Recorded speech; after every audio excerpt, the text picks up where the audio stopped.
As you see, I've assembled the two parts. This is the master, this is the copy, and I've actually started on the copy.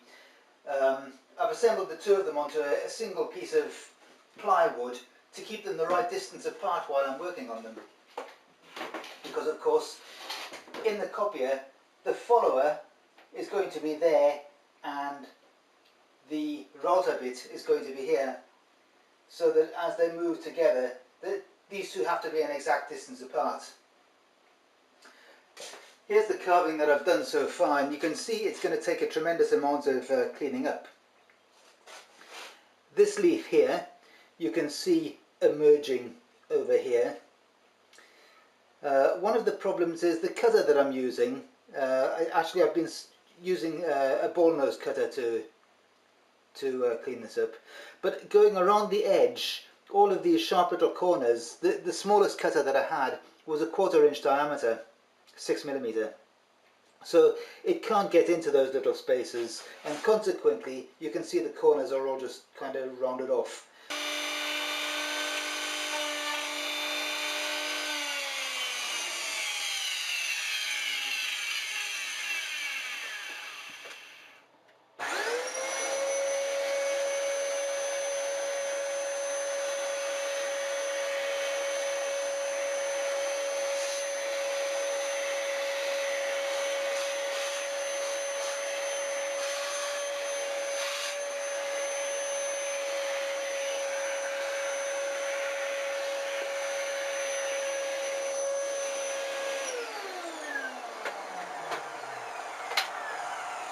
Well, there you can see this bunch of grapes starting to come out here.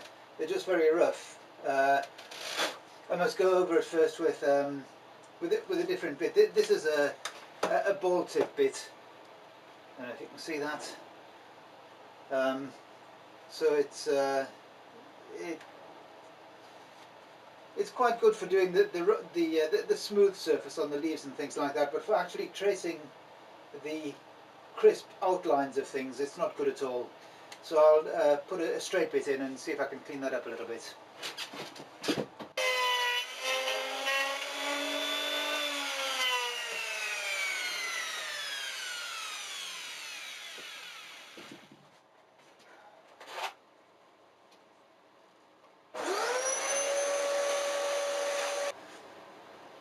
Well, you can see, just get up to the camera.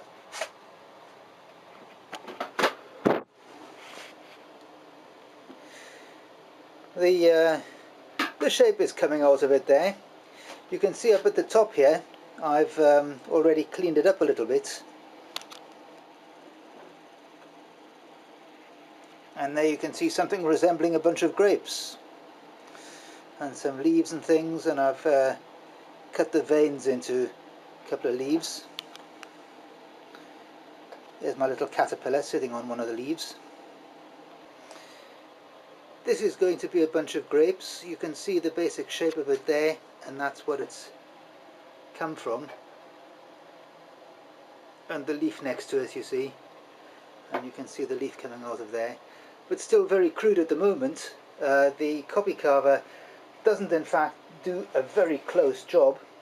There's still a lot of cleaning up to be done afterwards, and I will do quite a lot of the cleaning up with the copy carver itself. I've ordered a 1/8 inch straight cutting rotor bit, which will get in much closer to the edges of these shapes, so that should clean things up quite a lot.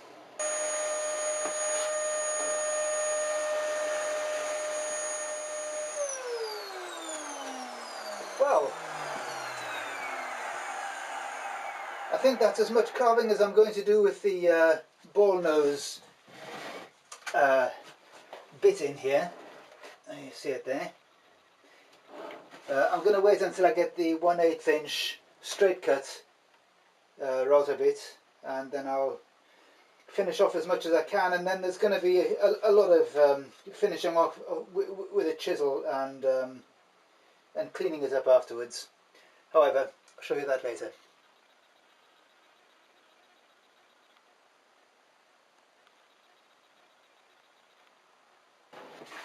I'd like to give you a little bit of advice about using the router.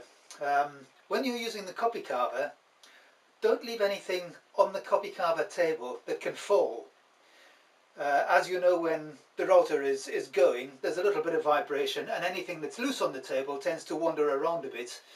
And if you just catch out of the corner of your eye that something's going to fall, you tend to lunge for it quite quickly to try to stop it falling. And when you do that, one hand goes out to catch it and the other hand moves as well involuntarily. Now the other hand is working very close to the rotating router bit. Most routers have a variable speed, and I find that if you set it to the high speed or to the faster speed, it tends to burn the wood. So I set it for a rather lower speed, but even at that, it's rotating at more than 100 times per second. The router bit has 2 blades on it, so that means that if your finger gets close to it, there are more than 200 router blades are coming past your finger every second. So if your finger actually comes into contact with it, you have less than half a millisecond to move it out of the way before it gets damaged, and well, it's very difficult to do. The router blade is made from tungsten carbide steel, which as you know is a very hard form of steel, and the material from which fingers are made turns out to be disappointingly inferior. I won't show you the finger. YouTube is a family channel, so I'll spare you that. But, well, it's not permanent, it'll get better, but I think that I might well lose the nail before it does. So, do take care. Okay, I've got my 1/8 inch router bit now. Let me show you.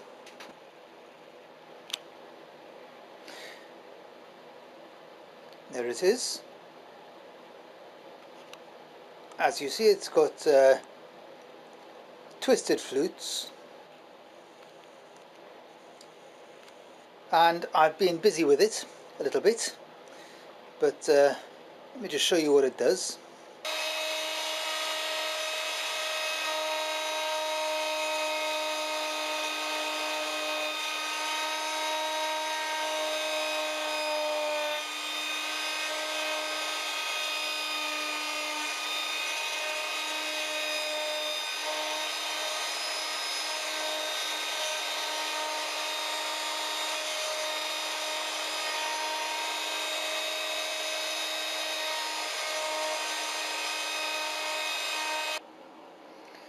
So here's what it's done to that leaf, and as you can see, the edges on it now are much better defined. You can see particularly around the back here. I still need to cut out some of cut this down to the base level, but certainly you can see the edge is well defined now. And because the bit has a much smaller diameter than the previous one, it gets into a lot of these little nooks and crannies much better.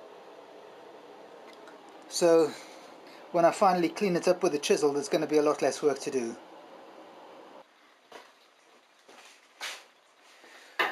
So now the real work begins. This is what's going to take a long time.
And there's the original drawing with the FIMO prototype and the final carving.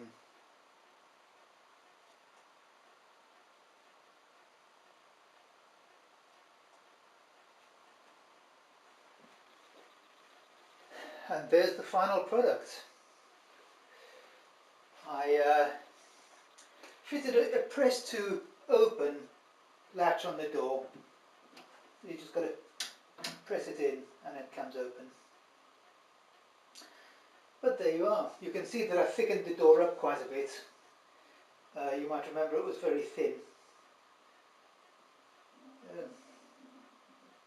There we have it.